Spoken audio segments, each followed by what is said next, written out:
Baik, jurnal yang saya gunakan dengan judul Penentuan Efektivitas Oksitetrasiklin melalui parameter farmakokinetika atau farmakodinamik pada plasma dan jaringan ayam broiler, di mana jurnal ini sudah terverifikasi SINTA-2. Senyawa oksitetrasiklin merupakan turunan dari tetrasiklin yang diperoleh dari Streptomyces rhinosus yang bersifat basah, berwarna kuning, dan rasanya pahit, dan juga kelarutannya dalam air itu sangat rendah. Senyawa ini bisa diberikan secara oral ataupun secara parenteral, di mana distribusi dalam tubuhnya cukup cepat dan obat ini dapat mencapai hampir semua jaringan dan cairan tubuh. Ekspresi obat ini melalui sistem urinaria dan empedu. Aksi antibakterial dari oksitetrasiklin adalah berspektrum luas dengan menghambat sintesis protein bakteri pada ribosom 30S. Nah, pada fase distribusi obat dalam plasma terjadi hingga jam pertama setelah pemberian obat.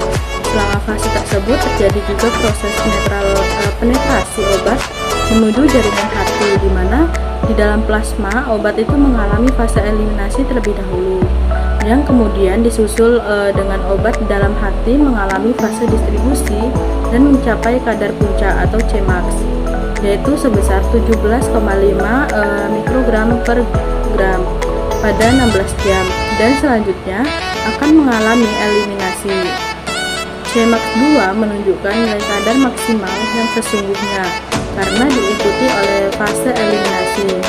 Nah, pada ginjal penetrasi obat juga terjadi pada menit awal pemberian dan diikuti fase distribusi sehingga mencapai kadar puncak atau Cmax 2, dan selanjutnya diikuti dengan fase eliminasi. Pada otot, distribusi obat juga terjadi secara cepat yang kemudian dapat terlihat kadar obat yang mengalami saturasi hingga jam ke-48 atau hari kedua. Yang selanjutnya obat ini mengalami eliminasi. Nah, dapat dilihat pada tabel 2, yaitu di mana nilai AUC dari plasma menunjukkan obat itu aktif berada pada dalam sirkulasi, di mana AUC ini juga menggambarkan tingkat ketersediaan hayati dari obat atau bioavailabilitas dalam tubuhnya. Nilai AUC sendiri pada plasma sebesar 790,615 mikrogram per mililiter, yang menitnya ternyata paling kecil dibandingkan nilai AUC jaringan, yang menunjukkan kandungan obat bebas dalam plasma lebih kecil dibandingkan dengan obat yang masuk dalam jaringan. Dan dalam jaringan hati sendiri, nilai AUC obat paling tinggi yaitu 36418,89 mikrogram per mililiter menit. Kadar obat paling tinggi atau Cmax 2-nya juga dicapai dalam hati, yang diikuti ginjal, otot, dan juga plasma.